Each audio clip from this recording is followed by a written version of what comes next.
Ever get that, like, heart in your throat feeling? You know, palms sweaty, maybe a little lightheaded? Oh, absolutely. Like you just downed 3 espressos, but it's just someone walked by. Exactly. And it's all because of, well, love, or at least attraction. We're diving deep into why our bodies go a little haywire when we're smitten. It's fascinating, isn't it, how something so, I don't know, abstract as love can have such a measurable effect on us. Totally. So for this deep dive, we've been looking into the science behind all this. And get this, a lot of it comes down to these hormones, Mm. adrenaline and norepinephrine. Right, the same ones that kick in when you're, say, about to give a big presentation or, I don't know, run from a bear. Exactly. Fight or flight, right? Right. But instead of a bear, it's like someone cute across the coffee shop. It's like our brain hasn't quite caught on that a potential date isn't actually a threat to our survival. But that's where the fun starts, right? No. Because it's not just a physical response. Our brains are in on this too. And that's where dopamine and oxytocin come in. Now, correct me if I'm wrong, but dopamine, that's the feel-good hormone, yeah. It is. It's all about pleasure, reward. Like, think about your favorite food or acing a test.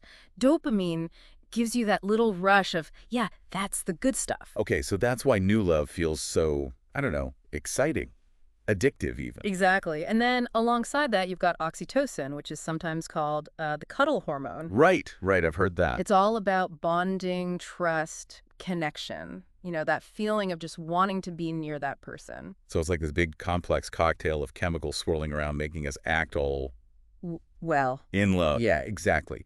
But let's talk about those like almost visceral reactions, you know, that classic butterflies in the stomach feeling, heart skipping a beat when you lock eyes with someone.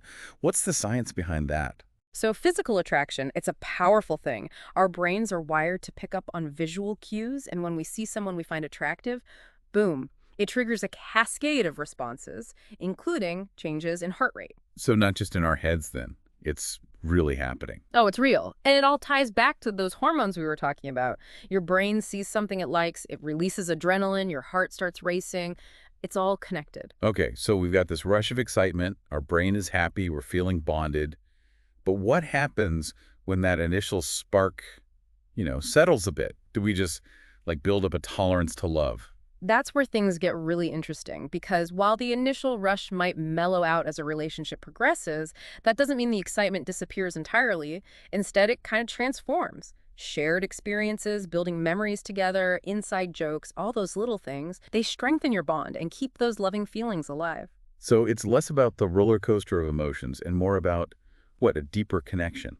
Yeah, exactly. And, studies have shown that couples who continue to do new things together, even after years of being together, they tend to report higher relationship satisfaction. So shaking things up a bit can keep that spark alive, Yeah, even if your heart isn't racing quite as fast as it did on that first date. precisely. And it makes sense, right? You're giving your brain that little hit of novelty, reminding yourselves why you fell for each other in the first place. It's amazing how all of these invisible chemical reactions are at the heart of something as profound as love. It really makes you think, doesn't it, about all the different ways we experience love and how those feelings manifest in our bodies. Absolutely. It's such a complex and fascinating area of study. So next time you feel that telltale flutter, take a second to, I don't know, appreciate the science behind it. Your brain and body are working together to create this incredible experience.